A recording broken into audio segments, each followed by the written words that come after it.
Students, कैसे हैं आप सब। उम्मीद करता हूं आपके स्टडीज बहुत अच्छी चल रही होगी और साथ ही साथ अब धीरे धीरे आप कॉन्फिडेंस गेन कर रहे होंगे।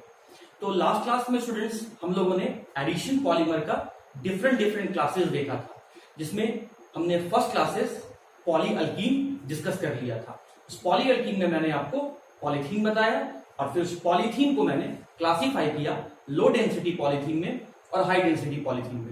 साथ ही साथ मैंने आपको दोनों के बीच के डिफरेंस को बताया। स्टूडेंट्स, आज का लेक्चर वेरी इंपॉर्टेंट है, थोड़ा कंसेप्चुअल है, आप बड़े ध्यान से देखेंगे। आज हम एडिशन पॉलीमर का जो सेकंड टाइप देखने जा रहे हैं वो है पॉलीहैलो अल्कीन। पॉलीहैलो अल्कीन मतलब आज हम ऐसे पॉलीमर्स के बारे में पढ़ेंगे जिनके आज हम ऐसे एडिशन पॉलीमर्स के बारे में पढ़ेंगे जिनके मोनोमर्स जो होंगे वो हैलो अल्कीन होंगे, जिनके मोनोमर्स जो होंगे वो हैलो अल्कीन होंगे।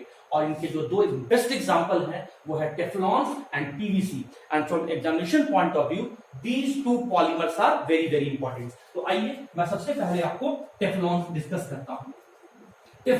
तो टेफ्लॉन क्या है? It is an addition polymer. सबसे पहली बात कि ये एक एडिशन पॉलीमर है, और एडिशन पॉलीमर कहते ही आप इस बात को समझ गए होंगे कि अनसैचुरेटेड मोनोमर से हमें सैचुरेटेड पॉलीमर बनाना है without any formation of by product. बिना कोई बाई प्रोडक्ट बनाए हुए मुझे अनसैचुरेटेड मोनोमर से सैचुरेटेड पॉलीमर बनाना है, तो ये एक एडिशन पॉलीमर है। पॉइंट नंबर 2 वेरी इंपॉर्टेंट, इसका जो मोनोमर होता है, टेफ्लॉन का जो मोनोमर होता है वो देखिए इसके नाम में ही छुपा हुआ है। The word TE stand for the tetra, the word FLO indicate fluoro and the N indicate ethene और वी कैन से इथाइलिन। आप इथीन कह लो या इथाइलिन कह लो, दोनों में डिफरेंस ये है कि ethene indicate IUPAC name while ethylene indicate common name. हाँ, लेकिन सिमिलरिटीज क्या है? दोनों में कार्बन का नंबर सेम है। मोनोमर मालूम चल गया मुझे। उसके बाद नेचर के बारे में बात करते हैं। तो नेचर जो होगा वो होगा आपका होमोपॉलीमर। मतलब ये जो पॉलीमर आप देख रहे हैं, जिस टेफ्लॉन पॉलीमर के बारे में हम लोग डिस्कस कर रहे हैं, वो एक ही तरह का मोनोमर के मिलने से बना है। वो सिर्फ और सिर्फ टेट्राफ्लोरोइथाइलिन, मैंने एक ही नाम लिखा है भाई, तो एक ही तरह के मोनोमर के मिलने से बना है। So this polymer Teflon is an example of homopolymer. और अगर आप इसमें इनिशिएटर के बारे में बात करेंगे, जो कि मैंने पहले आपको एडिशन पॉलीमर पढ़ाते समय बताया था कि एडिशन पॉलीमर में initiator plays a very important role. It initiates the reaction, the polymer formation reaction. Polymerisation के फॉर्मेशन को इनिशिएट करता है, और इनिशिएटर के रूप में या तो हम लोग पेरोक्साइड लेते हैं या तो हम लोग कैटलिस्ट लेते हैं। तो यहां पर हम लोग पेरोक्साइड लेते हैं और फिर हम लोग इसका स्ट्रक्चर देखेंगे, फॉर्मेशन को देख लेते हैं। तो आइए फॉर्मेशन को देख लेते हैं, वेरी इंपॉर्टेंट, फॉर्मेशन पे गौर करेंगे। तो आइए पहले इसका मोनोमर बनाते हैं। इस वर्ड में सबसे पहले हम लोग ढूंढते हैं कि रूट वर्ड क्या है। तो जो रूट वर्ड है स्टूडेंट वो है हम लोग का इथ, एंड इथ इंडिकेट्स 2 कार्बन। तो ये मैंने 2 कार्बन यहां पर ले लिया। आइलीन, इन देखिए नाम के पीछे जो सफिक्स लगा हुआ है वो इन है, and ene indicates double bond between the carbon. और as we are familiar with the fact that the valency of carbon is 4, carbon का वैलेंसी 4 होता है, और जितना वैलेंसी आपको नहीं दिख रहा है, जो अनसेटिस्फाइड वैलेंसी है, उसको हम लोग फुलफिल करते हैं बाय एडिशन ऑफ हाइड्रोजन। तो इस कार्बन का 2 ही वैलेंसी दिख रहा है, 2 नहीं दिख रहा है, तो हम लोग यहाँ पर हाइड्रोजन को ऐड करेंगे। इसका भी आपका देख सकते हैं कि 2 वैलेंसी ही दिख रहा है और 2 वैलेंसी नहीं दिख रहा है, तो इसमें भी हम लोग 2 हाइड्रोजन को ऐड करेंगे। अब हम लोग क्या करेंगे? अब वापस अपने स्ट्रक्चर पर चलेंगे, क्योंकि हम लोगों ने इथीन या इथाइलिन बना दिया है। फिर कहता है टेट्राफ्लोरो, मतलब 4 टाइम आपका फ्लोरीन एलिमेंट जुड़ा हुआ है। तो 4 टाइम कैसे जोड़ेंगे? तो हम लोग इसको रिप्लेस करेंगे। यहाँ जो हाइड्रोजन अटैच है हेड वाले कार्बन और टेल वाले कार्बन पर, वहां से हम लोग कंप्लीटली हाइड्रोजन का रिमूवल करेंगे। तो यहाँ से दोनों हाइड्रोजन को हटा दिए और यहाँ पर 2 फ्लोरीन ऐड कर दिए, और दोनों हाइड्रोजन को लेफ्ट वाले कार्बन से भी हटा दिए, और यहाँ भी हम लोगों ने 2 फ्लोरीन को ऐड कर दिया। और आप देख सकते हैं टोटल 4 यहाँ पर हेलोजन फ्लोरीन दिख रहा है, इसलिए 4 के लिए टेट्रा, फ्लोरीन के लिए फ्लोरो, और फ्लोरो के बाद जो 2 कार्बन दिख रहा है वो है इथ, और डबल बॉन्ड के लिए इन। अब हम क्या करेंगे, इसका n टाइम ले लेंगे, क्योंकि मोनोमर जो पॉलीमर जो है वो एक मॉलिक्यूल के तो मिलने से बनता नहीं है, 100 मिनिमम 100 या मोर देन 100 यूनिट मोनोमर के कंबाइन करते हैं तब जाके पॉलीमर का फॉर्मेशन होता है। इसलिए मैंने यहाँ पर n मॉलिक्यूल ले लिया है और ये n मॉलिक्यूल ये इंडिकेट कर रहा है कि द नंबर ऑफ टेट्राफ्लोरोइथीन और इथाइलिन इज 100 और मोर देन 100। और अब क्या करेंगे, पेरोक्साइड के प्रेजेंस में हम लोग इसका पॉलीमराइजेशन करवाएंगे। इन द प्रेजेंस ऑफ पेरोक्साइड के प्रेजेंस में हम लोग इसका पॉलीमराइजेशन करवाएंगे, मतलब मोनोमर से पॉलीमर का फॉर्मेशन कराएंगे। और स्टूडेंट, मैंने आपको ट्रिक बताया था एडिशन पॉलीमर पढ़ाते समय कि एडिशन पॉलीमर में हम लोग क्या करते हैं, अनसैचुरेटेड मोनोमर से सैचुरेटेड पॉलीमर बनाते हैं। मतलब हम यहाँ पर एक पाई बॉन्ड को डिसोसिएट करके दो नया सिग्मा बॉन्ड बनाते हैं, एक पाई बॉन्ड को डिसोसिएट करके दो नया सिग्मा बॉन्ड बनाते हैं। और दो नया सिग्मा बॉन्ड को कहां इंडिकेट करते हैं, एक हेड वाले कार्बन के पास और एक टेल वाले कार्बन के पास। तो आप आ जाइए यहाँ पर, आप सबसे पहले जहां है वो लिखिए आप CF2 और ये रहा आपका CF2 और यहाँ पर पाई बॉन्ड को डिसोसिएट कर दीजिए तो बच जाएगा सिर्फ सिग्मा बॉन्ड। तो जो आपने एक पाई बॉन्ड हटाया उसके जगह में आपको दो सिग्मा बॉन्ड को यहाँ पर इनपुट करना है। तो ये रहा हेड वाला कार्बन और ये रहा टेल वाला कार्बन। तो हेड वाले कार्बन पर एक सिग्मा बॉन्ड और टेल वाले के पास दूसरा सिग्मा बॉन्ड को अटैच कर दीजिए और यही यूनिट आपका n टाइम रिपीट करते चला जाएगा। तो जो ये पॉलीमर बना, इसी पॉलीमर का नाम है आपका पॉली देखिए इसका नाम था टेट्रा फ्लोरो इथाइलिन।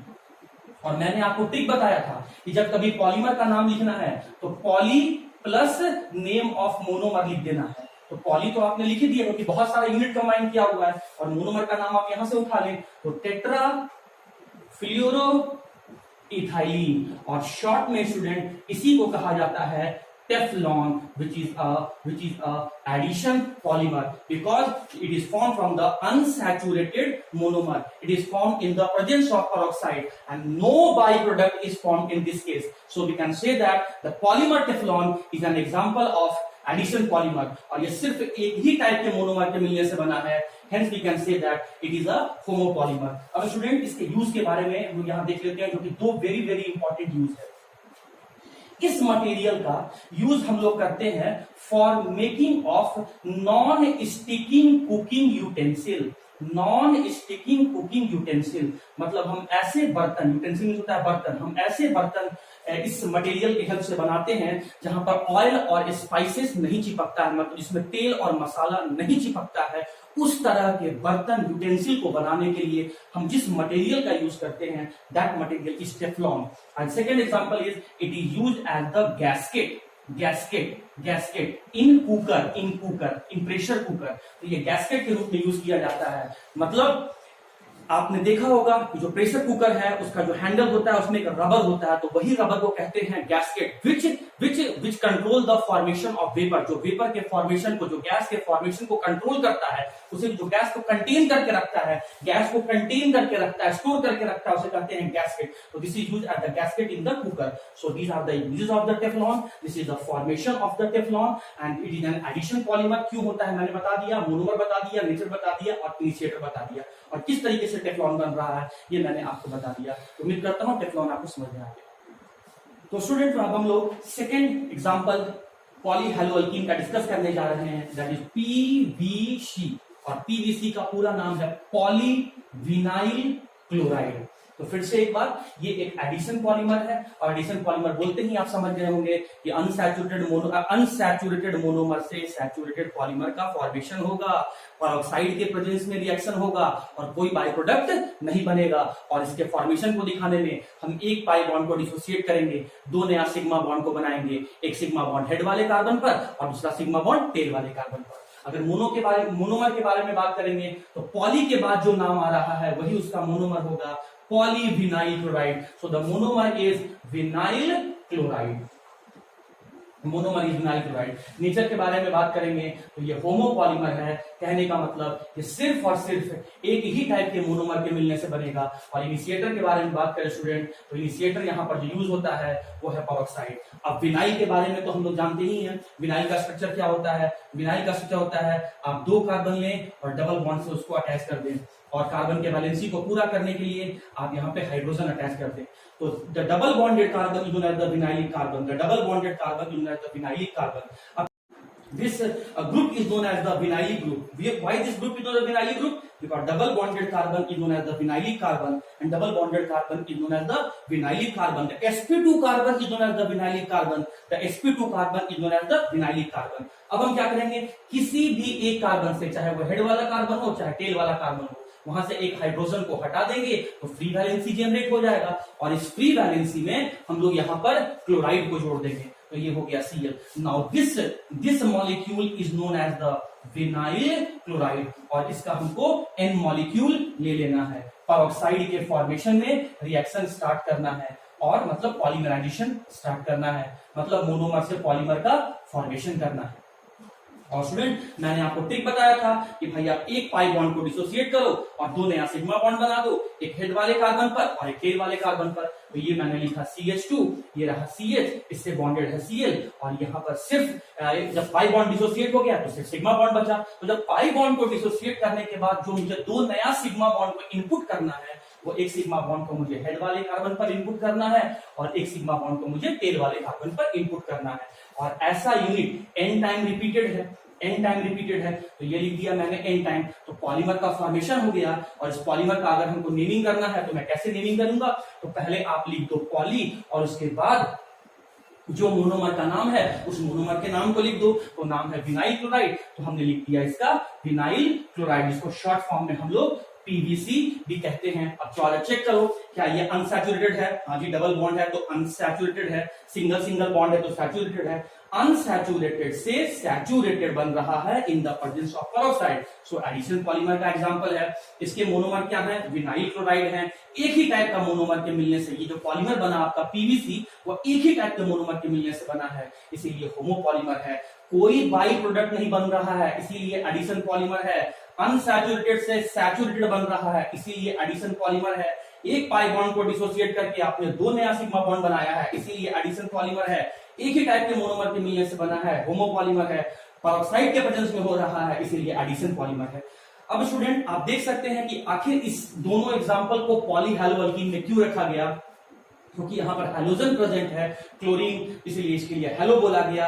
हाइड्रोकार्बन है, अल्क बोला गया। डबल बॉन्ड है, इसीलिए इन बोला गया। और ऐसे बहुत सारे मोनोमर आपस में कंबाइन करके पॉलीमर बने हैं, इसीलिए वैसे पॉलीमर जिसके मोनोमर हेलोअल्कीन होंगे, हेलो मींस क्लोरीन और अल्क मींस हाइड्रोकार्बन, इन मींस डबल बॉन्ड, वैसे पॉलीमर जिसके मोनोमर हेलोअल्कीन होंगे उसे हम क्लासिफाई करेंगे इन द कैटेगरी ऑफ पॉलीहैलोअल्कीन। और जहां तक इसके यूज के बारे में बात आया, तो इसको यूज करते हैं इन मेकिंग ऑफ रेनकोट जो आप रेनी सीजन में यूज करते हैं, इन मेकिंग ऑफ हैंडबैग्स, जो लेडीज वगैरह, विमेन वगैरह, गर्ल्स वगैरह यूज करती हैं हैंडबैग। और सबसे इंपॉर्टेंट इसका यूज है, it is use for the electrical insulation, मतलब जो आपके घर में वायर है, इलेक्ट्रिकल वायर है, उस इलेक्ट्रिकल वायर को कवर करने के लिए जो रेड, येलो, ब्लू, ग्रीन जो कवर होता है उसे हम लोग PVC कहते हैं, या PVC मटेरियल का बना हुआ होता है। स्टूडेंट्स, अब हम लोग एडिशन पॉलीमर का थर्ड क्लास डिस्कस करने जा रहे हैं, दैट इज पॉलीडाइन्स। और इस पॉलीडाइन्स में जितने भी एग्जांपल्स होंगे वो सारे के सारे एग्जांपल्स आपके सिंथेटिक रबर होंगे। और सिंथेटिक रबर कहने का मतलब, the name indicate synthetic, which means all those rubber which are made or synthesized by human beings in the laboratory। और सिंथेटिक रबर जो हमारे इन्वायरमेंट में, नेचर में हम लोग के लिए अवेलेबल है, वो क्या है? नियोप्रीन, ब्यूना एस और ब्यूना एन। ब्यूना एस मैंने आपको डिस्कस कर दिया था प्रीवियस लेक्चर में, आज मैं नियोप्रीन और ब्यूना एन डिस्कस करूंगा। अच्छा, कौन कौन सा पॉइंट डिस्कस करूंगा मैं नियोप्रीन के बारे में? उसके मोनोमर क्या है, नेचर क्या है, इनिशिएटर क्या है, वो कैसे बनेगा, फॉर्मेशन को डिस्कस करूंगा, और फाइनली मैं इसके यूज को डिस्कस करूंगा। तो नियोप्रीन एक सिंथेटिक रबर है जिसको बनाने के लिए मोनोमर जो हम लोग यूज करते हैं वो मोनोमर है आपका chloroprene, and chloroprene is the common name. So what is the IUPAC name of the chloroprene? The IUPAC name is 2-क्लोरो, आप इसको एक साथ लिखेंगे, मेरे पास स्पेस नहीं इसलिए मैं नीचे लिख रहा हूं, 2-क्लोरो ब्यूटा 1 3-डाइन। आप नेम को बिना किसी गैपिंग के लिखेंगे, मेरे पास स्पेस नहीं था इसलिए मैंने नीचे लिख दिया, आप एक साथ कंटिन्यूअस लिखेंगे। 2-chloro-buta-1,3-diene is the UPAC name, while the common name of this compound is the chloroprene, and this chloroprene is the monomer of this polymer neoprene। Nature क्या है इस पॉलीमर का? होमोपॉलीमर है। होमोपॉलीमर कहने का मतलब ये सिर्फ और सिर्फ एक ही टाइप के मोनोमर के मिलने से बनेगा। आप देख भी सकते हैं कि मैंने सिर्फ एक ही मोनोमर लिया है, तो एक ही टाइप का मोनोमर लिया है, एक मोनोमर नहीं बोलना है क्योंकि 100 यूनिट ऐसा कंबाइन करेगा, मिनिमम 100 से ज्यादा या 100 यूनिट ऐसा कंबाइन करेगा। तो एक ही टाइप का मोनोमर लिया है इस पॉलीमर को बनाने में, इसीलिए मैंने कहा कि जो पॉलीमर है होमोपॉलीमर है। और इनिशिएटर जो हम यहाँ यूज करेंगे वो कोई पेरोक्साइड होगा, different type of peroxide, like जिसे एसिटाइल पेरोक्साइड, बेंजोइल पेरोक्साइड और any sort of organic peroxide. Formation के लिए क्या करेंगे? तो आइए पहले हम लोग मोनोमर को लिखते हैं और मोनोमर को बनाने के लिए इसका स्ट्रक्चर बनाएंगे। तो इस नाम में सबसे पहले आपको रूट वर्ड ढूंढना होगा, और जो रूट वर्ड होगा वो लिखा हुआ जो है वो है but, and the but indicate 4 carbon. तो ये मैंने 4 कार्बन अरेंज कर दिया, 4 कार्बन का स्केलेटन बना दिया, and that carbon contain single bond. अब क्या कह रहा है कि फर्स्ट कार्बन और थर्ड कार्बन पे आपको 2 डबल बॉन्ड बना देना है। फर्स्ट कार्बन थर्ड कार्बन पे di means 2 and e means double bond, मतलब 2 डबल बॉन्ड को बनाना है, एक फर्स्ट वाले कार्बन पर, थर्ड वाले कार्बन पर। तो ये रहा फर्स्ट वाला कार्बन, मैंने डबल बॉन्ड बना दिया, ये रहा थर्ड वाला कार्बन, यहाँ डबल बॉन्ड बना दिया। तो ये हो गया मेरा ब्यूटा 1,3-डाइन, और कहता है सेकंड वाले पर आपको क्लोरो लगा देना है, तो ये मैंने लगा दिया सेकंड वाले पर क्लोरो। अब कार्बन के वैलेंसी को पूरा करने के लिए आप हाइड्रोजन को ऐड कर दीजिए। तो इस कार्बन का 2 वैलेंसी दिख रहा है, 2 नहीं दिख रहा है, इसका मतलब 2 हाइड्रोजन यहाँ अटैच करना होगा। इस कार्बन का देखिए चारों वैलेंसी सेटिस्फाइड है, 2 लेफ्ट में, एक डाउन में, और एक आपका बॉटम में दिख रहा है, 2 लेफ्ट में, एक बॉटम में और एक राइट में, चारों वैलेंसी सेटिस्फाइड है। इस कार्बन का देखेंगे वैलेंसी, तो एक लेफ्ट में दिख रहा है, 2 राइट में दिख रहा है, एक अनसेटिस्फाइड है, एक हाइड्रोजन को ऐड कर दीजिए। इस कार्बन का देखिए 2 वैलेंसी आपको लेफ्ट में दिख रहा है, तो जो 2 वैलेंसी अनसेटिस्फाइड है उसको राइट में जोड़ दीजिए, और इसको आप एन टाइम ले लीजिए। पेरोक्साइड के प्रेजेंस में आप इसका पॉलीमराइजेशन शुरू कर दीजिए, मतलब मोनोमर को कंबाइन करना शुरू कर दीजिए। क्यों भाई? पॉलीमर बनाने के लिए। अब स्टूडेंट्स अगर आपको याद होगा, थोड़ा सा आपको ध्यान देना है आपको, अगर आपको याद होगा तो मैंने बताया था कि एडिशन पॉलीमर बनता है फ्री रेडिकल मैकेनिज्म से। तो पहले हम लोग फ्री रेडिकल बनाएंगे, और फ्री रेडिकल बनाने के लिए हम लोग क्या करेंगे? होमोलाइटिकली बॉन्ड को तोड़ेंगे। किस बॉन्ड को डिसोसिएट करेंगे? जो वीक बॉन्ड होगा। और सिग्मा और पाई बॉन्ड में वीक बॉन्ड कौन सा होता है? पाई बॉन्ड होता है। तो चलिए हम पाई बॉन्ड को डिसोसिएट करते हैं होमोलाइटिकली। तो अगर हम एक पाई बॉन्ड यहां डिसोसिएट किए, 2 इलेक्ट्रॉन आया, इक्वल डिस्ट्रीब्यूट करना है, तो ये दिए लेफ्ट वाले को, ये दिए राइट वाले को। फिर यहां से पाई बॉन्ड डिसोसिएट किए, तो ये अब 2 इलेक्ट्रॉन आया, एक इस वाले कार्बन पर इंडिकेट कर दिए और ये इस वाले कार्बन पर इंडिकेट कर दिए।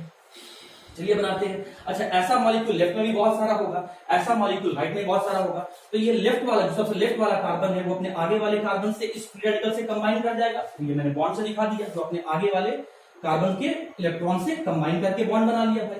तो ये फ्री रेडिकल और ये फ्री रेडिकल मिलकर ये बॉन्ड का फॉर्मेशन कर लिया। अब यहाँ क्या लिखा हुआ है? CH2। फिर आप आगे बढ़े, सिंगल बॉन्ड, ये रहा कार्बन, ये रहा आपका नीचे में लिखा हुआ बॉटम पोर्शन में क्लोरीन। फिर चले आप यहाँ पर, ये सिग्मा बॉन्ड, ये रहा आपका CH। अब ये फ्री रेडिकल और ये फ्री रेडिकल आपस में कंबाइन करके फिर से एक बॉन्ड का फॉर्मेशन कर लेगा। ये हो गया CH के बाद। आप आगे चलें, ये रहा सिंगल बॉन्ड, और फिर देखें CH2। तो इसके आगे भी तो बहुत सारे ऐसे यूनिट हैं, तो वो अपने आगे वाले कार्बन से फ्री रेडिकल से कंबाइन कर, ये फ्री रेडिकल कंबाइन करके ये बॉन्ड का फॉर्मेशन कर लेगा, और आप इसको एन टाइम यहाँ पे रिपीट कर दें, तो ये जो स्ट्रक्चर था इसका नाम था आपका क्लोरोप्रीन, और ये जो बना आपका पॉलीक्लोरोप्रीन, और इसी स्टूडेंट पॉलीक्लोरोप्रीन को हम लोग कहते हैं neoprene, and this neoprene is used as a synthetic rubber। तो आप देख सकते हैं, मैं फिर से जैसा था इसका स्ट्रक्चर वैसा का वैसा बना देता हूं। अनसैचुरेटेड से सैचुरेटेड बनाया गया, इसीलिए कहते हैं neoprene is an addition polymer. Peroxide के प्रेजेंस में हो रहा है, फ्री रेडिकल मैकेनिज्म से बन रहा है, इसीलिए एडिशन पॉलीमर। कोई बाय प्रोडक्ट नहीं बन रहा है, इसीलिए एडिशन पॉलीमर। सिर्फ एक ही टाइप का मोनोमर मैंने यूज किया है, इसीलिए मैंने कहा होमोपॉलीमर। और अब आते हैं इसका यूज में, तो इसको यूज करते हैं in the conveyor belt. Conveyor belt. Conveyor belt क्या होता है स्टूडेंट, आप सुन लीजिए। इंडस्ट्रीज वगैरह में, कारखाना वगैरह में आपने देखा होगा एक बेल्ट होता है जिससे ऑब्जेक्ट धीरे धीरे स्लाइड करते हुए आगे की तरफ चला जाता है। वो बहुत सारे इंडस्ट्रीज में होता है, चाहे वो मिल्क का प्रोडक्शन कर रहा है, क्रीम का प्रोडक्शन कर रहा है, बिस्किट का प्रोडक्शन कर रहा है, चॉकलेट का प्रोडक्शन कर रहा है, किसी लेदर गुड का प्रोडक्शन कर रहा है। तो आप देखे होंगे एक स्लाइड करने वाला बेल्ट होता है जो ऑब्जेक्ट को धीरे धीरे आगे की तरफ पुश करते जाता है। इससे फायदा क्या होता है, टाइम बचता है, एनर्जी बचता है, ह्यूमन एफर्ट्स बच रहा है। तो वो बेल्ट हमारे लिए बहुत हेल्पफुल होता है। तो वही है आपका कन्वेयर बेल्ट। कन्वेयर बेल्ट के अलावा जो आपके नियोप्रीन है, सिंथेटिक रबर है, इसका यूज हम लोग करते हैं होजेस वगैरह बनाने में, मोटे मोटे रबर के या प्लास्टिक के पाइप बनाने में, मोटे मोटे रबर और प्लास्टिक के पाइप बनाने में जो मटेरियल यूज होता है उसे हम कहते हैं, उसी को कहते हैं हम लोग होजेस।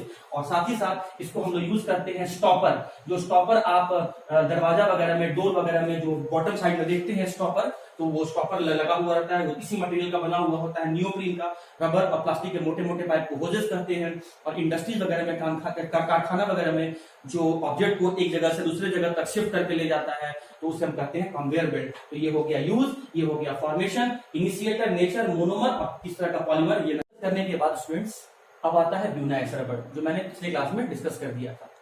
अब हम लोग आते हैं लास्ट वाले पोर्शन पे, that is Buna N. Buna N एक एडिशन पॉलीमर है। पॉइंट नंबर 2, इसके जो मोनोमर होते हैं वो है ब्यूटा 1,3-डाइन एंड अक्राइलोनाइट्राइल। अब आप इसके नाम पे गौर करें, ये जो BU वर्ड जो आपका लिखा हुआ है स्टार्टिंग में, ये BU वर्ड इंडिकेट करता है ब्यूटा 1,3-डाइन को। और ये जो लास्ट में M लिखा हुआ है, ये M लिखा हुआ है, ये M इंडिकेट करता है अक्राइलोनाइट्राइल को।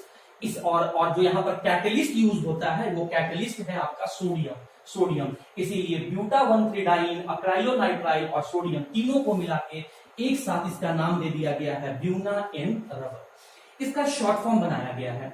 नाइट्राइल के लिए सिंबल दे दिया गया N, ब्यूटाडाइन के लिए सिंबल दे दिया गया B, और ये सिंथेटिक रबर है तो रबर के लिए लिख दिया गया R।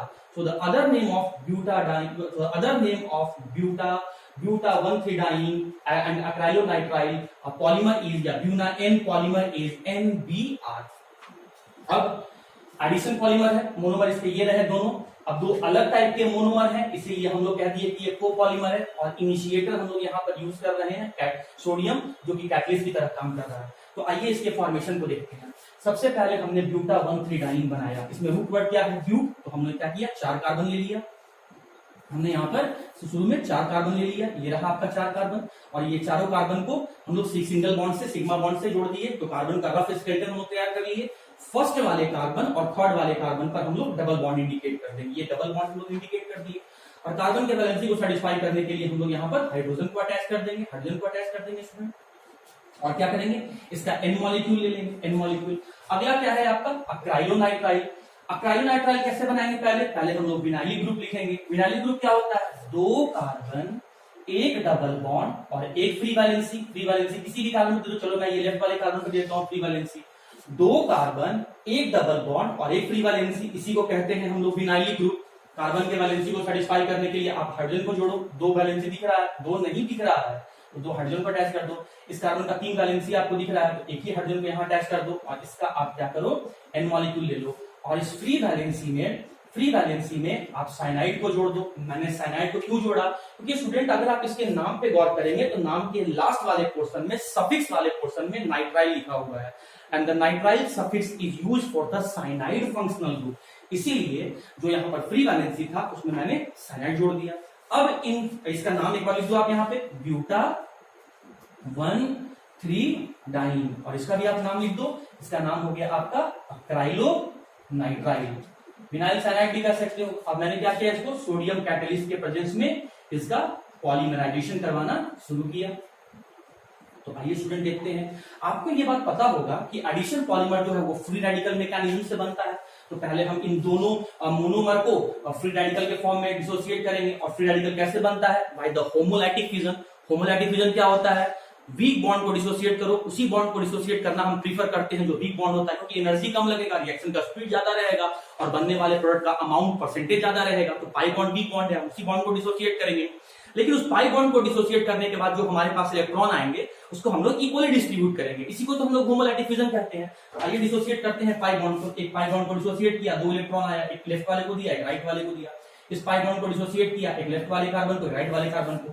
इस पाई बॉन्ड को डिसोसिएट किया, एक लेफ्ट वाले कार्बन को, राइट वाले कार्बन को, हमने फ्री रेडिकल का फॉर्मेशन कर दिया। अब स्टूडेंट आपको याद रखना है कि ब्यूटा 1,3 डाइन के बाद अक्राइलोनाइट्राइल है, तो उसके बाद फिर ब्यूटाडाइन है, फिर उसके बाद अक्राइलोनाइट्राइल, मतलब अल्टरनेट मैनर में आपका ये अरेंज है। तो देखो ये अपने आगे वाले मॉलिक्यूल के कार्बन के फ्री रेडिकल के साथ जुड़ेगा। तो यहाँ पर मैं नीचे दिखा रहा हूं, यहाँ पर एक बॉन्ड का फॉर्मेशन किया, बॉन्ड का फॉर्मेशन कर लिया, फिर क्या लिखा हुआ है CH2, फिर क्या है आपका सिंगल बॉन्ड, फिर क्या है आपका CH, फिर क्या है आपका सिंगल बॉन्ड, फिर क्या है आपका CH, और ये फ्री रेडिकल और ये फ्री रेडिकल कंबाइन करके यहाँ पर बॉन्ड का फॉर्मेशन कर लिया। अब यहाँ पर आप देखिए ये रहा आपका सिंगल बॉन्ड, ये रहा आपका CH2, अब ये फ्री रेडिकल आपस में कंबाइन करके फिर एक बॉन्ड का फॉर्मेशन कर लिए, ये रहा CH, ये रहा आपका CN, फिर ये रहा आपका सिग्मा बॉन्ड, ये रहा आपका CH2, और अपने आगे वाले जो ब्यूटा 1,3 डाइन मॉलिक्यूल है उसके कार्बन के साथ ये फ्री रेडिकल और ये फ्री रेडिकल आपस में कंबाइन करके ये फिर से आगे बॉन्ड का फॉर्मेशन कर लेंगे, और इस यूनिट को आप n टाइम रिपीट कर दो तो पॉलीमर बन जाएगा। पॉलीमर बन जाएगा तो इसे हम कह रहे हैं ब्यूना एन रबर, या शॉर्ट फॉर्म में कहेंगे NBR। अब स्टूडेंट कुछ इंपॉर्टेंट पॉइंट पे आप गौर करें, तो स्ट्रक्चर जैसा था शुरू में मैं वैसा ही बना देता हूं, आप ध्यान देना। चलो अब ध्यान दो आप यहाँ पे, ये जो मैंने लिया मोनोमर वो अनसैचुरेटेड है, और पॉलीमर जो मैंने बनाया वो उसमें डबल बॉन्ड है, मतलब वो भी अनसैचुरेटेड है। तो यहाँ तो अनसैचुरेटेड से अनसैचुरेटेड बन गया, तो फिर आप एडिशन कैसे कह रहे हैं? तो स्टूडेंट सिर्फ यही एक कंडीशन एडिशन पॉलीमर का नहीं था, यहां पर आपने इनिशिएटर लिया, बिना कोई बाई प्रोडक्ट नहीं बना, तो कोई बाई प्रोडक्ट नहीं बन रहा है, इनिशिएटर के प्रेजेंस में हो रहा है, फ्री रेडिकल मैकेनिज्म से हो रहा है, इसीलिए इस पॉलीमर को हमने एडिशन पॉलीमर कहा। 2 अलग अलग टाइप का मोनोमर लिया गया है, इसीलिए हमने इसे कोपॉलीमर कहा। और जहां तक स्टूडेंट यूज की बात है तो मैं थोड़ा यूज मैं यहां पर लिख रहा हूं, आप ध्यान देना। ये ऐसा रबर है जो पेट्रोल और डीजल जैसे ऑयल के साथ रिएक्ट नहीं करता है। तो पेट्रोल और डीजल को कैरी करने के लिए, ले जाने के लिए जो टैंक हम लोग बनाते हैं, टैंकर बनाते हैं, ऑयल सील बनाते हैं, जो टैंकर बनाते हैं वो इसी मटेरियल का बना हुआ होता है। साथ ही साथ इसका यूज हम लोग कन्वेयर बेल्ट बनाने में करते हैं, और अभी मैंने आपको कन्वेयर बेल्ट के बारे में बताया था, ये एक ऐसा मेटल का बेल्ट जिससे जो इंडस्ट्रीज वगैरह में यूज किया जाता है ऑब्जेक्ट को एक प्लेस से दूसरे प्लेस तक ले जाने के लिए। So these are the important point about the Buna N rubber. और एक पॉइंट और स्टूडेंट, आखिर मैंने इसे पॉलीडाइंस में क्यों क्लासिफाई किया? इसीलिए क्योंकि आप देख सकते हैं डबल बॉन्ड एक से ज्यादा टाइम्स है, 2 बार है, तो डाइंस, मतलब इस पॉलीमर को बनाने में आप जो मोनोमर लेंगे उस मोनोमर में 2 बार डबल बॉन्ड प्रेजेंट होगा, इसीलिए कहा गया है such type of monomer, such type of polymer, in such type of polymer जिनके मोनोमर्स में 2 बार डबल बॉन्ड प्रेजेंट होंगे are known as the polydienes. Now we will study what is the difference between the Buena S rubber and students. Buna S rubber और buna N rubber को study करने के बाद अब हम लोग इस कंडीशन पे पहुंच गए हैं कि हम इन दोनों रबर को डिफरेंशिएट कर सकते हैं। So now will study what is the difference between the Buena S rubber and the Buna N rubber. तो पहला पॉइंट है कि ब्यूना एस रबर को हम लोग SBR भी कहते हैं, SBR भी कहते हैं, styrene butadiene rubber, styrene butadiene rubber. और ब्यूना एन रबर को हम लोग NBR कहते हैं, that is nitrile butadiene rubber. Second point, ये कोपॉलीमर है, मतलब 2 डिफरेंट टाइप के मोनोमर के मिलने से बनता है, copolymer of buta 1,3 diene and styrene. और स्टाइरीन क्या होता है? जब विनाइल ग्रुप में फ्री वैलेंसी के साथ फिनाइल ग्रुप को अटैच कर दो तो स्टाइरीन हो जाएगा। और ये कोपॉलीमर है आपका ब्यूटा 1,3 डाइन एंड अक्राइलोनाइट्राइल। और अक्राइलोनाइट्राइल क्या होता है? जब विनाइलिक ग्रुप में जो फ्री वैलेंसी प्रेजेंट है उस पे आप साइनाइड को जोड़ दो। पॉइंट नंबर 3, इसके फॉर्मेशन को दिखा देना। तो आइए हम जल्दी से ब्यूटा 1,3 डाइन को बना लेते हैं, उसके एन मॉलिक्यूल को लेकर 1 2 3 4, और फर्स्ट और थर्ड कार्बन पे डबल बॉन्ड, ठीक है। तो ये और आपका इसमें जो बचा हुआ कार्बन का वैलेंसी है उसको हाइड्रोजन जोड़ के आप सेटिस्फाई कर दो, हाइड्रोजन जोड़ के सेटिस्फाई कर दो, तो ये बन गया ब्यूटा 1,3 डाइन। स्टाइरिन के लिए क्या करो, पहले विनाइलिक ग्रुप लिखो। कैसे लिखोगे, 2 कार्बन, एक डबल बॉन्ड और एक फ्री वैलेंसी। और फ्री वैलेंसी पे क्या जोड़ना है, अगर फिनाइल जोड़ोगे तो स्टाइरिन बन जाएगा, अगर फेनाइल जोड़ोगे तो नाइट्राइल बन जाएगा। मुझे बनाना स्टाइरिन है तो मैंने यहाँ पर फिनाइल को जोड़ दिया। कार्बन के वैलेंसी को पूरा करने के लिए आप हाइड्रोजन को जोड़ लें, हो गया। इसका एन मॉलिक्यूल ले लें और सोडियम कैटलिस्ट के, एन जो इंडिकेट कर रहा है, सोडियम कैटलिस्ट के प्रेजेंस में इसके फॉर्मेशन को दिखा दें फ्री रेडिकल से बनाते हुए। जो मैंने पहले भी आपको बनाया था, पाई बॉन्ड को डिसोसिएट किया तो फ्री रेडिकल बना, पाई बॉन्ड को डिसोसिएट किया फ्री रेडिकल बना, पाई बॉन्ड को डिसोसिएट किया तो फ्री रेडिकल बना। ये कार्बन अपने आगे वाले कार्बन के साथ सिंगल बॉन्ड बना लेगा, सिंगल बॉन्ड CH2, फिर ये वाला सिंगल बॉन्ड, फिर ये CH, फिर यहाँ बॉन्डेड CH और ये फिर रेडिकल कंबाइन करके बना लेगा यहाँ पाई बॉन्ड, फिर यहाँ स्टूडेंट आपका सिंगल बॉन्ड, फिर ये आपका CH2, फिर ये फ्री रेडिकल और ये फ्री रेडिकल आपस में मिलकर बॉन्ड बनाया, ये CH, यहाँ ये रहा आपका फिनाइल नीचे में जुड़ा हुआ और ये रहा CH2, ये अपने आगे वाले कार्बन के साथ जो मॉलिक्यूल होंगे उसे कार्बन के साथ मिलकर सिंगल बॉन्ड बना लेगा और ये रहा आपका यहाँ पर एन टाइम। इस रबर का क्या नाम हो गया, इसी रबर का नाम है आपका ब्यूना एस रबर। अब आइए स्टूडेंट, अच्छा जैसा था उसको मैं उसी फॉर्म में यहाँ पर इंडिकेट कर देता हूँ जैसा था। तो ये रहा इसका फॉर्मेशन। और अब आ जाइए, फिर आप क्या करेंगे, यहाँ पर ब्यूटा 1,3 डाइन बनाएंगे। तो ये लिया मैंने ब्यूटा 1,3 डाइन, ये लिया मैंने ब्यूटा 1,3 डाइन। स्टूडेंट अब तो आपको समझ में आ गया होगा ब्यूटा 1,3 डाइन। इसका एन मॉलिक्यूल आप ले लो। उसके बाद अक्राइल नाइट्राइल बनाओ। कैसे बनाओगे, पहले विनाइलिक ग्रुप लिखोगे। वो कैसे लिखोगे, 2 कार्बन, एक डबल बॉन्ड और एक फ्री वैलेंसी। इस फ्री वैलेंसी में अगर तुम फिनाइल जोड़ते तो क्या बनता, स्टाइरिन, लेकिन हमें बनाना क्या है, नाइट्राइल। तो क्या जोड़ोगे, साइनाइड। कार्बन के वैलेंसी को पूरा करने के लिए क्या अटैच कर दोगे, हाइड्रोजन। कितना मॉलिक्यूल लोगे, एन। एन का वैल्यू क्या होगा, 100 और मोर देन 100। कैटलिस्ट का यूज करोगे, सोडियम कैटलिस्ट। हाँ जी। फिर कैसे बनाओगे एडिशन पॉलीमर, तो कैसे बनाओगे, फ्री रेडिकल मैकेनिज्म से। फिर फ्री रेडिकल कैसे क्रिएट करोगे, होमोलैटिक फ्यूजन से। वो क्या होता है, पाई बॉन्ड को डिसोसिएट करके, मतलब वीक बॉन्ड को डिसोसिएट करके इक्वल डिस्ट्रीब्यूशन ऑफ इलेक्ट्रॉन। तो ये एक पाई बॉन्ड को डिसोसिएट किए 2 इलेक्ट्रॉन आए, फिर एक पाई बॉन्ड को डिसोसिएट किए 2 इलेक्ट्रॉन आए, एक पाई बॉन्ड को डिसोसिएट किए 2 इलेक्ट्रॉन आ गया। कंबाइन कर दो भाई, ये वाले अपने आगे वाले कार्बन के जो फ्री रेडिकल हो उससे कंबाइन करेगा, बॉन्ड बनाया। ये देखिए आप देखते जाओ यहाँ पर, ये रहा CH2, ये सिंगल बॉन्ड, ये CH, ये फ्री रेडिकल और ये फ्री रेडिकल कंबाइन करके बॉन्ड बना लिया। पहले से एक बॉन्ड से आप बना दो उसको। ये रहा CH, ये आपका सिंगल बॉन्ड, ये CH2, अब ये फ्री रेडिकल आपस में कंबाइन करके बॉन्ड बनाया। CH के साथ क्या जुड़ा हुआ है, साइनाइड, फिर ये रहा सिंगल बॉन्ड, ये रहा CH2, ये अपने आगे वाले कार्बन के साथ सिंगल बॉन्ड बना लेगा, फ्री रेडिकल सिंगल बॉन्ड बना लेगा। जैसा था मैं वैसा बना देता हूँ, ये ऐसे बन गया। तो ये क्या बना आपका, ये बना आपका ब्यूना एन रबर और ये क्या बना आपका ब्यूना एस रबर। पहला डिफरेंस क्या था, इसका नाम। दूसरा डिफरेंस क्या था, copolymer, buta 1,3 diene and styrene. इसका कोपॉलीमर क्या था, buta 1,3 diene and acryl nitrile. Third क्या था, इसका फॉर्मेशन दोनों का फॉर्मेशन। और फोर्थ है स्टूडेंट इसका यूज। तो ब्यूना एस रबर को हम लोग यूज करते हैं for making of automobile tyres, belts वगैरह बनाने में यूज करते हैं। Automobile tyre, belts, rubber sole, जो शूज में आपके, सैंडल में आपके सोल होते हैं वो रबर के जो बने हुए होते हैं वो इसी रबर के होते हैं, ब्यूना एस। और आपको इसके बारे में बताया कि ये जो रबर होते हैं वो पेट्रोल डीजल के साथ रिएक्ट नहीं करते हैं। तो जो टैंकर हम लोग बनाते हैं ऑयल और पेट्रोल को ले जाने के लिए वो इसी मटेरियल का बना हुआ होता है। ऑयल सील, कन्वेयर बेल्ट की तरह यूज करते हैं। तो sir examination point of view से ये दोनों रबर बहुत इंपॉर्टेंट था, जो कि मैंने आपको डिस्कस कर दिया। Difference between the Buena S rubber. Students अब हम लोग एडिशन पॉलीमर का 4th क्लास डिस्कस करने जा रहे हैं, दैट इज पॉलीअक्राइलेट्स। और इस पॉलीमर्स में जो 2 एग्जांपल हम लोग को पढ़ना है वो है पैन और पम्मा। तो पैन क्या है आइए देखते हैं। तो सबसे पहले हम देखेंगे पैन का स्टूडेंट पूरा नाम है आपका पॉलीअक्राइलोनाइट्राइल। और अभी मैंने आपको अक्राइलोनाइट्राइल बना के बताया था, पॉलीअक्राइलोनाइट्राइल। लेकिन इसके बारे में कुछ इंपॉर्टेंट पॉइंट पहले आप देख लें। It is an addition polymer. क्यों बोला एडिशन पॉलीमर, क्योंकि ये अनसैचुरेटेड मोनोमर से मिलकर बनाएगा सैचुरेटेड पॉलीमर। इनिशिएटर के प्रेजेंस में होगा और कोई बाय प्रोडक्ट नहीं बनेगा, फ्री रेडिकल मैकेनिज्म से बनेगा। पॉइंट नंबर 2, नेचर के बारे में बात करेंगे तो ये होमोपॉलीमर है। इसका मतलब क्या होगा, ये सिर्फ एक ही तरह के मोनोमर के मिलने से बना हुआ है। इनिशिएटर यहाँ अगर बात करेंगे तो क्या होगा, कोई पेरोक्साइड ही होगा। और अगर सबसे इंपॉर्टेंट पॉइंट, अगर इसके मोनोमर के बारे में बात करेंगे तो मोनोमर क्या होगा, इसका मोनोमर होगा आपका अक्राइलोनाइट्राइल। तो चलिए इसके फॉर्मेशन को देखते हैं। 4 पॉइंट्स ये हो गया। फिर पॉइंट में आते हैं स्टूडेंट इसके फॉर्मेशन के बारे में। तो अक्राइलोनाइट्राइल बनाना है, कैसे बनाएंगे, पहले विनाइलिक ग्रुप लाएंगे। वो क्या होता है, 2 कार्बन, एक डबल बॉन्ड, एक फ्री वैलेंसी। फ्री वैलेंसी को किसी भी कार्बन पे आप जनरेट कर सकते हैं। चलिए अब कार्बन के वैलेंसी को कैसे सेटिस्फाई करेंगे, हाइड्रोजन ऐड करके। तो यहाँ पर 2 वैलेंसी आपको दिख रहा है, 2 हाइड्रोजन अटैच कर दो, 3 वैलेंसी दिख रहा है, हाइड्रोजन अटैच कर दो।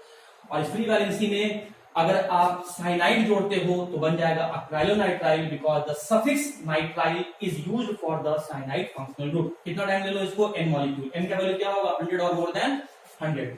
इनिशिएटर क्या लोगे, पेरोक्साइड। किस लिए ले रहे हो, रिएक्शन को इनिशिएट करने के लिए। क्या होगा, मोनोमर आपस में कंबाइन करके पॉलीमर बनेगा। प्रोसेस का नाम क्या होगा, पॉलीमराइजेशन कहलाएगा। एडिशन पॉलीमर कैसे बनाओगे, फ्री रेडिकल मैकेनिज्म से। ट्रिक में क्या बताया था मैंने, एक पाई बॉन्ड को डिसोसिएट करो, 2 नया सिग्मा बॉन्ड को बनाओ। 2 सिग्मा बॉन्ड कहां अटैच करोगे, एक हेड वाले कार्बन पर और एक टेल वाले कार्बन पर। CH2 रहे दो, एक पाई बॉन्ड डिसोसिएट किया तो सिर्फ सिग्मा बॉन्ड बच गया। अब ये हेड वाला कार्बन है, ये टेल वाला कार्बन है, तो एक सिग्मा बॉन्ड हेड वाले कार्बन पर, एक सिग्मा बॉन्ड टेल वाले कार्बन पर, और इसको n टाइम रिपीट कर दो।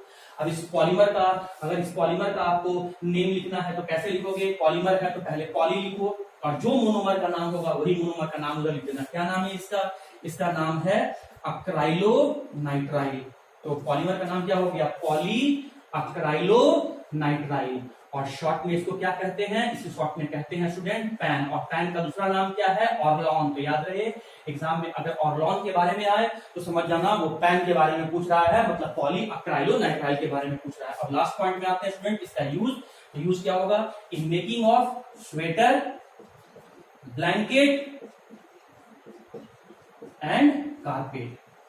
तो ये 3 इसका यूज है। क्यों बोले इसको एडिशन पॉलीमर, क्योंकि अनसैचुरेटेड से सैचुरेटेड बना हुआ है, कोई बाई प्रोडक्ट नहीं बना हुआ है, इनिशिएटर के प्रेजेंस में बना हुआ है, इसीलिए एडिशन पॉलीमर बोले। एक ही तरह के मोनोमर के मिलने से बना है, इसीलिए इसको होमोपॉलीमर बोले। और ये रहा इसका यूज। स्टूडेंट्स अब हम आते हैं इसी पॉली अकाइल का दूसरा एग्जांपल, पम्मा। तो पम्मा का पहले आप पूरा नाम देख लें क्या होता है, पॉली मिथाइल मेथ अक्राइलेट, ये इसका पूरा नाम है, पॉली मिथाइल मेथ अक्राइलेट। अब इस पॉलीमर को बताने से पहले मैं आपको कुछ बेसिक पॉइंट बताता हूं। देखो सबसे पहले हम लोग बनाते हैं अक्राइलिक एसिड। वो कैसे बनेगा, पहले बनाओ vinylic group, 2 carbon, 1 double bond और 1 फ्री वैलेंसी। इस ग्रुप को कहते हैं विनाइलिक ग्रुप। कार्बन के वैलेंसी को सेटिस्फाई करने के लिए हाइड्रोजन को अटैच कर दिया। अब अगर इस फ्री वैलेंसी में आपने कार्बोक्सिल फंक्शनल ग्रुप को लगा दिया तो ये कहलाता है आपका अक्राइलिक एसिड। तो क्यों कहा अक्राइलिक एसिड, क्योंकि इसमें कार्बोक्सिल फंक्शनल ग्रुप प्रेजेंट है।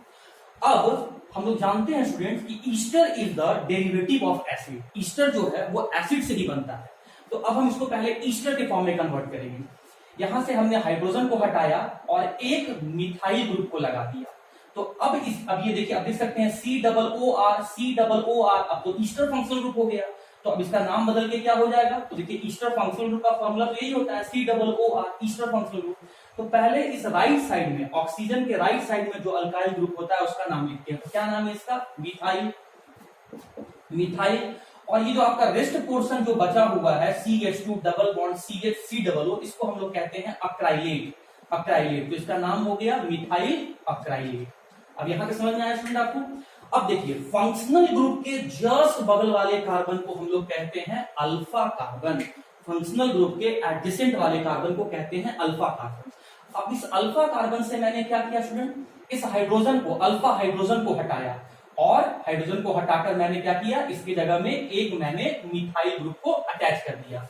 तो मिथाइल ग्रुप को अटैच कर दिया तो अब इसका नाम हो जाएगा, अब इसका नाम हो गया, पूरा नाम हो गया मिथाइल मेथ अक्राइलेट। इस मोनोमर का नाम हो गया, इस कंपाउंड का नाम जो हो गया, ये जो कंपाउंड आप देख रहे हैं इसी का नाम हो गया मिथाइल मेथ अक्राइलेट। और जब हम इसी मोनोमर को यूज करेंगे तो मेरा ये पॉलीमर बनेगा। तो आइए देखते हैं कि आखिर ये पॉलीमर कैसे बनेगा।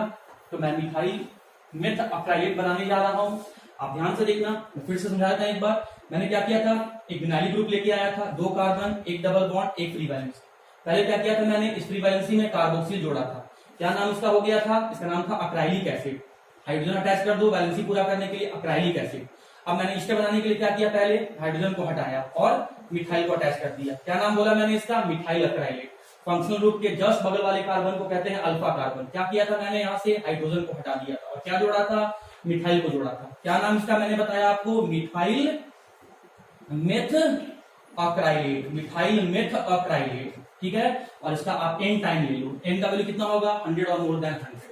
किसके प्रेजेंस में करोगे, पेरोक्साइड के प्रेजेंस में करोगे। क्या करने जा रहे हो, मोनोमर से पॉलीमर बनाने जा रहे हो। प्रोसेस का नाम क्या बोलोगे, पॉलीमराइजेशन बोलेगे। किस मैकेनिज्म से बनाओगे, फ्री रेडिकल मैकेनिज्म से। ट्रिक क्या बताया था, पाई बॉन्ड को डिसोसिएट करके दोनों या सीमा बॉन्ड बनाना है, एक हेड वाले कार्बन पर और एक टेल वाले कार्बन पर। ध्यान रहे किसी भी एटम के पोजीशन को और नंबर को चेंज नहीं करना है। CH2 है तो CH2 रहने दो। पाई बॉन्ड डिसोसिएट किया तो क्या बचा, सिग्मा बॉन्ड कार्बन। ऊपर में क्या लिखा हुआ है, मिथाइल ग्रुप, और नीचे में क्या लिखा हुआ है, COOCH3 जोड़ दिया। अब क्या करोगे आप, एक हेड वाले कार्बन पे फ्री वैलेंसी और एक टेल वाले कार्बन पे फ्री वैलेंसी, और इस यूनिट को आप n टाइम रिपीट कर दो।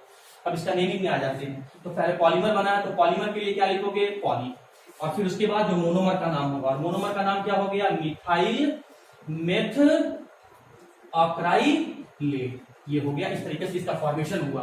लेकिन स्टूडेंट अब ध्यान देना, अनसैचुरेटेड से सैचुरेटेड बना, इसीलिए इसको क्या बोलेंगे, एडिशन पॉलीमर। इसका मोनोमर क्या होगा, मैं शॉर्ट में लिख रहा हूं, मिथाइल मेथा अक्राइलेट, मिथाइल मेथ अक्राइलेट, शॉर्ट में लिखा हूं मैं। थर्ड, एक ही तरह के मोनोमर के मिलने से बना है, इसीलिए क्या बोलोगे, पॉलीमर बोलोगे, होमोपॉलीमर बोलोगे। कैटलिस्ट आपने क्या, सॉरी इनिशिएटर आपने क्या यूज किया, इनिशिएटर आपने पेरोक्साइड यूज किया है। अनसैचुरेटेड से सैचुरेटेड बना, कोई बाय प्रोडक्ट नहीं बना, पेरोक्साइड के प्रेजेंस में हुआ है, इसीलिए हमने इसे एडिशन पॉलीमर बोला। अब बात आते हैं स्टूडेंट यूज के बारे में। एक पॉइंट और, यूज से पहले एक पॉइंट और, ये जो पॉलीमर बना आपका पम्मा, इसी को स्टूडेंट हम लोग कहते हैं, इसी का दूसरा नाम होता है ल्यूसाइट। ये कॉम्पिटिटिव पॉइंट ऑफ व्यू से इंपॉर्टेंट है, कॉम्पिटिटिव पॉइंट ऑफ व्यू से ये नाम इंपॉर्टेंट है। इस पम्मा का नाम, पॉलीमिथाइल मेथ अक्राइलेट का नाम होता है ल्यूसाइट, फॉरेस्पेक्स या प्लेक्सीग्लास।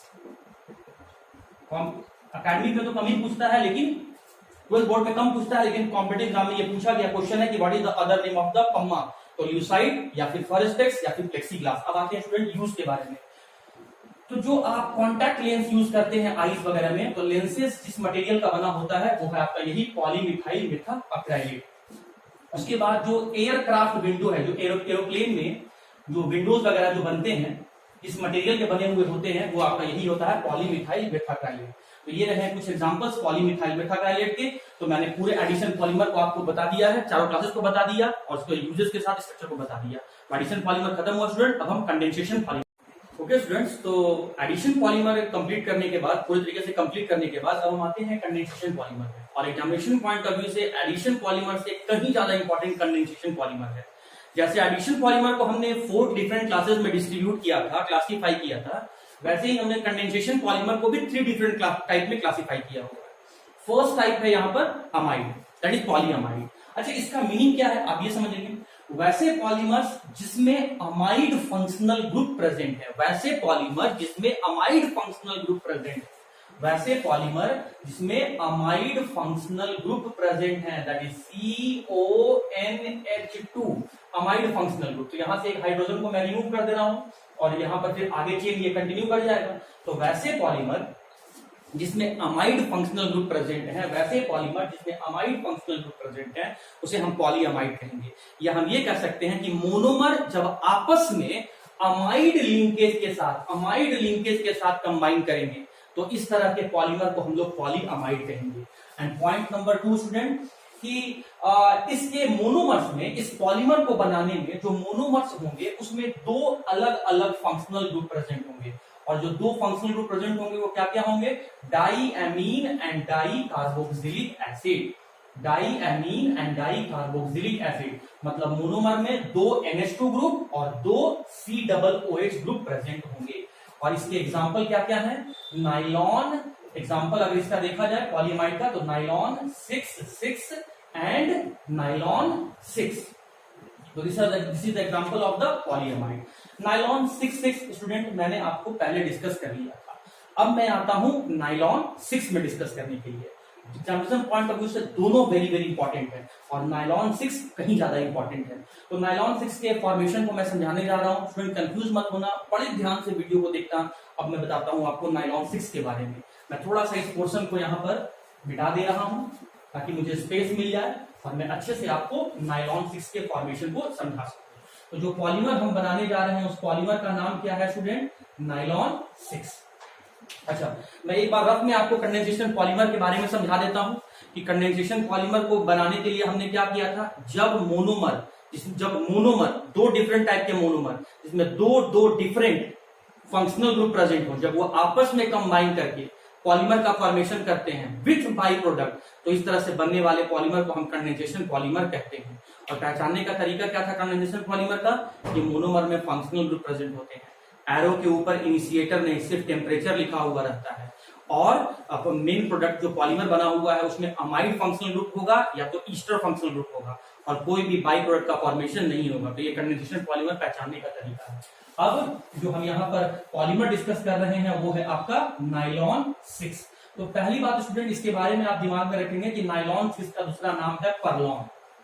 पॉइंट नंबर 1, ये कंडेंसेशन पॉलीमर है, यहाँ लिखा हुआ है इसलिए मैं रिपीट नहीं कर रहा हूं उसको, ये कंडेंसेशन पॉलीमर है। पॉइंट नंबर 2, यही एग्जाम का सबसे इंपॉर्टेंट क्वेश्चन है, monomer that is caprolactam is the monomer of nylon 6। अब स्टूडेंट कैप्रोलैक्टम एक ऐसा मोनोमर है जिसमें स्टूडेंट लोग काफी कंफ्यूज रहते हैं इसके स्ट्रक्चर को और इसके रिएक्शन को समझने में। तो मैं आपको समझाता हूं कैप्रोलैक्टम के बारे में। देखो मैं आपको समझाने की कोशिश कर रहा हूं। कैप्रोलैक्टम जो मॉलिक्यूल है वो 4 एलिमेंट के मिलने से बना हुआ है, 4 डिफरेंट एलिमेंट के मिलने से बना हुआ है, carbon, hydrogen, oxygen and nitrogen, जिसमें कार्बन का नंबर होता है 6, ऑक्सीजन का नंबर 1 और नाइट्रोजन का नंबर भी 1 होता है। और हाइड्रोजन को हम लोग वैलेंसी सेटिस्फाई करने के लिए कार्बन, ऑक्सीजन, नाइट्रोजन में ऐड कर देते हैं।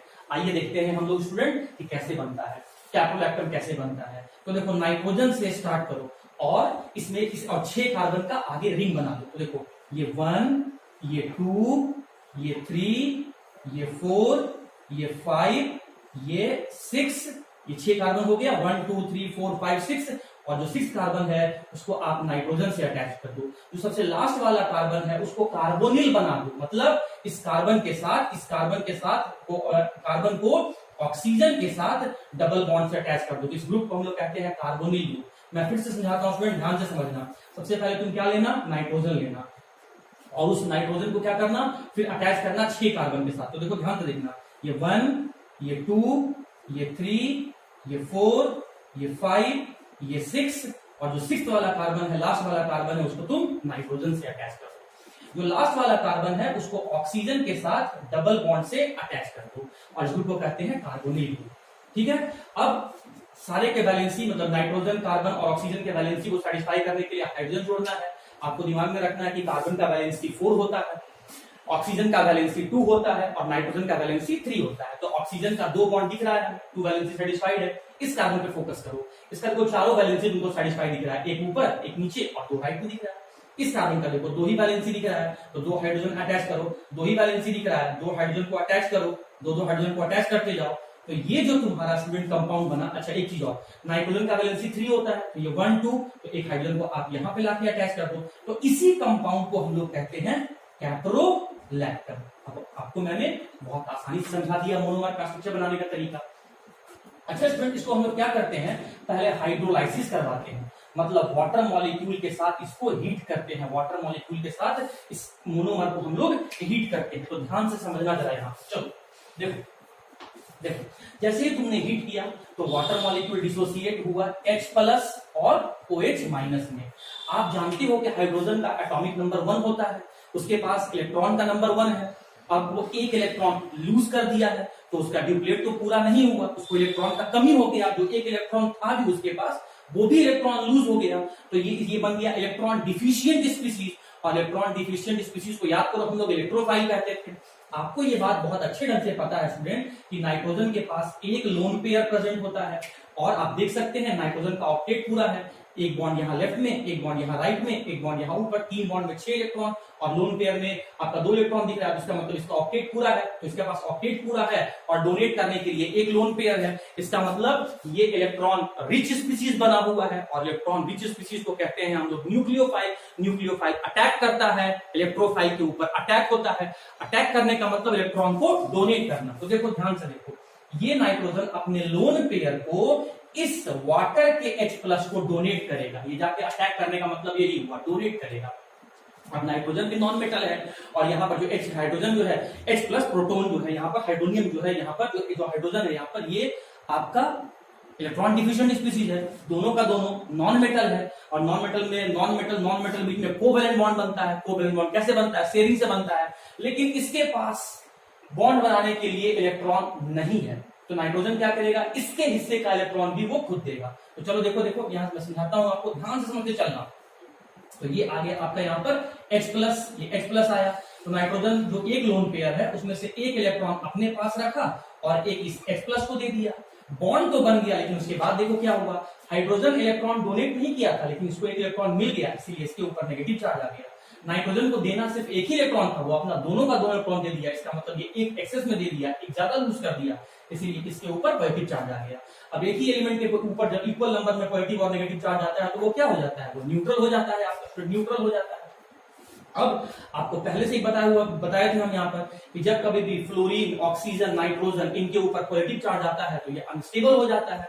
तो अब ये नाइट्रोजन क्या करेगा कि इस कार्बन से, इस लेफ्ट वाले कार्बन से इस इलेक्ट्रॉन को ये पुल कर लेगा। तो इस इलेक्ट्रॉन को पुल कर लेगा, तो इसके इलेक्ट्रॉन को पुल किया तो ये बॉन्ड टूट गया। एरो का जिधर हेड आता है उधर नेगेटिव, और जब टेल जाता है उधर आपका पॉजिटिव। तो अब देखो आप यहाँ पर मैं इस एरो को हटा के दिखाता हूँ, पॉजिटिव नेगेटिव मिलकर न्यूट्रल हो गया। और देखो यहाँ से क्या बना, ये बना आपका NH2। और यहाँ चलो CH2 CH2 CH2 CH2 CH2 1 2 3 4 5 CH2 कितने टाइम्स हो गया? ये हो गया आपका 5 टाइम्स। अब देखो इसके ऊपर क्या था, C डबल बॉन्ड के ऊपर चार्ज क्या है, कार्बन के ऊपर चार्ज क्या आया है? पॉजिटिव। तो वाटर का जो OH- है, जो नेगेटिव पोर्शन है, H+ तो जाके इसके साथ जुड़ के बॉन्ड बना लिया था। अब ये पॉजिटिव वाला इस नेगेटिव के साथ जुड़ा, तो यहाँ पर हो गया CO और ये हो गया OH। ये देख सकते हैं आप स्टूडेंट कि यहाँ पर इस मोनोमर में आपको दो डिफरेंट तरह के फंक्शनल ग्रुप दिख रहे हैं। एक आपको दिख रहे हैं अमीन और एक दिख रहा है आपको कार्बोक्सिल ग्रुप। कार्बोक्सिल ग्रुप का प्रायोरिटी ज्यादा होता है, इसलिए मेन फंक्शनल ग्रुप। इसके कंपैरिजन में इस अमीन का प्रायोरिटी कम है, तो ये बना आपका सेकेंडरी फंक्शनल ग्रुप आपका बना। ये सब्स्टिट्यूएंट की तरह बिहेव करेगा। अब आप क्या करोगे, इसको 543 केल्विन टेम्परेचर पर हीट करोगे। अब इसका n मॉलिक्यूल आप ले लो और 543 केल्विन पर हीट करो। तो इतने हाई टेम्परेचर जब तुम इसको हीट करोगे तो इससे वाटर मॉलिक्यूल इवेपोरेट हो जाएगा, water molecule as the by product निकल के बाहर चला जाएगा।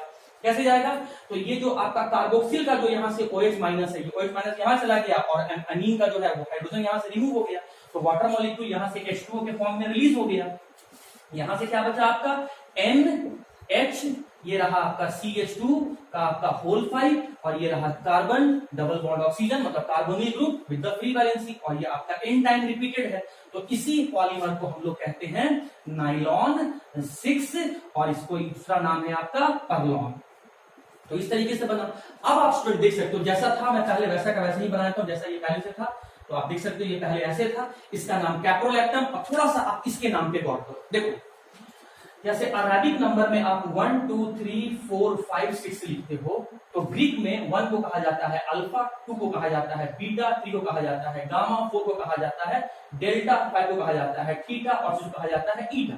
तो देखो ये एक कार्बन ये हुआ और 5 कार्बन ये हुआ, तो 1 + 5 = 6 हो गया। मतलब ये जो NH2 ग्रुप जुड़ा हुआ है, NH2 ग्रुप जुड़ा हुआ है वो 6 कार्बन जुड़ा हुआ है। और 6 कार्बन को तुमने क्या कहा? ईटा। ईटा पर क्या जुड़ा हुआ है? NH2 group. NH2 को क्या बोलोगे? एमिनो। सर इसको तो एमीन कहते हैं, आप अमीनो बोल रहे हो। जब ये मेन फंक्शनल ग्रुप की तरह बिहेव करता तब एमीन कहते हैं, लेकिन इस कार्बोक्सिल के प्रेजेंस में इसका प्रायोरिटी कम है तो यहाँ सब्स्टिट्यूएंट बन गया है। और जब NH2 सब्स्टिट्यूएंट की तरह बिहेव करता है तो उसका नाम हो जाता है अमीनो, ईटा अमीनो। और 6 कार्बन रखने वाले कार्बोक्सिल ग्रुप को हम लोग कॉमन नेम देते हैं कैप्रोइक एसिड। तो इस कंपाउंड का नाम क्या हो गया भैया? ईटा अमीनो कैप्रोइक एसिड, जो कि इंटरमीडिएट यहाँ पर बनता है। अब स्टूडेंट जब ये पॉलीमर बना, जब इस पॉलीमर पे आप गौर करो, आपने एक ही तरह का मोनोमर लिया इस पॉलीमर को बनाने में। इसीलिए हम लोग कह सकते हैं कि यहाँ जो ये नाइलॉन 6 या पर्लॉन है वो होमोपॉलीमर है। क्यों बोला होमोपॉलीमर? क्योंकि ये एक ही तरह के मोनोमर के मिलने से बना। कौन सा मोनोमर? कैप्रोलैक्टम। इसको कंडेंसेशन पॉलीमर क्यों बोले? तो यहां से देखो आप, यहां समझ में आएगा, इसमें फंक्शनल ग्रुप प्रेजेंट है। या यहां देखो आप, यहाँ पर इसके मोनोमर में फंक्शनल ग्रुप प्रेजेंट है। साथ ही साथ यहां पर आप देख सकते हो कि अमाइड फंक्शनल ग्रुप प्रेजेंट है, CONH फंक्शनल ग्रुप प्रेजेंट है। CONH मतलब अमाइड फंक्शन पर प्रेजेंट है, इसलिए इसको पॉलीअमाइड कहते हैं। या हम कह सकते हैं कि कंडेंसेशन पॉलीमर का एग्जांपल है। यहाँ बाई प्रोडक्ट का फॉर्मेशन हो रहा है। फिर से समझो बात को, मोनोमर में फंक्शनल ग्रुप प्रेजेंट है, मेन प्रोडक्ट पॉलीमर में अमाइड फंक्शनल ग्रुप प्रेजेंट है, और बाई प्रोडक्ट बन रहा है, इसीलिए कंडेंसेशन पॉलीमर कहते हैं। और जो मेन प्रोडक्ट जो पॉलीमर बन रहा है उसमें CONH यानी अमाइड लिंकेज प्रेजेंट है, इसीलिए इस पॉलीमर को हम पॉलीअमाइड क्लास में क्लासिफाई करते हैं। पॉइंट नंबर 1 कंडेंसेशन पॉलीमर है, पॉइंट नंबर 2 मोनोमर कैप्रोलैक्टम है, पॉइंट नंबर 3 नेचर क्या है, होमोपॉलीमर है, पॉइंट नंबर 4 बाई प्रोडक्ट क्या बन रहा है, वाटर बन रहा है। और यूज आप देख लीजिए स्टूडेंट, मैं यहाँ पर इसका यूज लिख रहा हूँ, ध्यान से देखना। नायलॉन 6 का यूज करते हैं रोप्स रस्सी बनाने में, टायर कोड तो ट्रक वगैरह में देखते हैं टायर कोड बनाने में यूज करते हैं, और कपड़े बनाने में यूज करते हैं, दैट इज फैब्रिक्स बनाने में यूज करते हैं। तो स्टूडेंट आज मैंने पॉलीअमाइड डिस्कस कर दिया, जिसमें नायलॉन 6 मैंने आपको प्रीवियस लेक्चर में डिस्कस कर दिया था, और आज मैंने नायलॉन 6 डिस्कस कर दिया है। तो स्टूडेंट अब हम लोग के इस चैप्टर में बचा हुआ है आपका पॉलीईस्टर, उसके बाद फॉर्मल्डिहाइड, रेसिन, बेक्लाइट और मेलामाइन बचा हुआ है। उसके बाद मैं आपको वल्कनाइज्ड रबर बताऊंगा, नेचुरल रबर बताऊंगा, चैप्टर आपका कंप्लीट हो जाएगा। संडे को जो आपका टेस्ट होगा उसके लिए स्टूडेंट प्रिपेयर हो जाओ, बी कॉन्फिडेंट, और आप बहुत हार्ड वर्क करना। आज के लिए स्टूडेंट इतना ही था।